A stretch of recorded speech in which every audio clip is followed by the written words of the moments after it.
రే మచ్చా, మునక్కాయని ఇలాగే తినాలి, చూసి నేర్చుకో. అలాగే మచ్చా.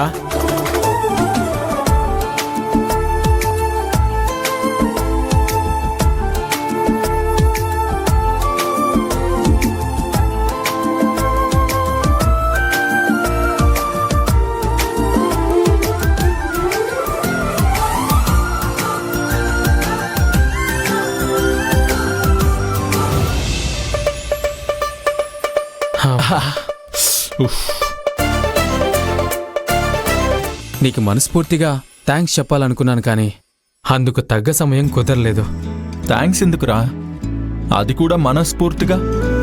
ఈరోజు నేను ఇలా నీ ముందు ప్రాణాలతో ఉన్నానంటే అందుకు కారణం నువ్వేగా.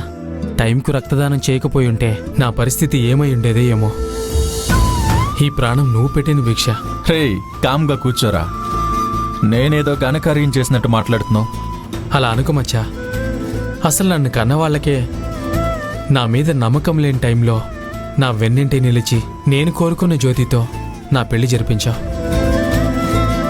చివరికి నా బ్రతుకు తెరువు గురించి బాధ్యతగా ఆలోచించి నీ కంపెనీలో జాబ్ కూడా ఇచ్చావు.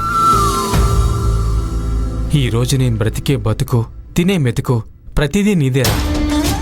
నువ్విచ్చిందే మచ్చా. ఏం మాట్లాడుతున్నావురా నువ్వు? నా ప్రాణం ఉన్నంత వరకు నేను నా భార్య నీకు రుణపడి ఉంటాంరా. నువ్వు నా స్నేహితుడివి మాత్రమే కాదురా, నా పాలిట దైవానివి. అసలు నీ బాధ ఏంట్రా? ఎందుకింత ఎమోషనల్గా ఫీల్ అవుతున్నావు? నేను ఆపదలో ఉన్న ప్రతిసారి ఆపద్బాంధుడిలా ఆదుకున్నావు.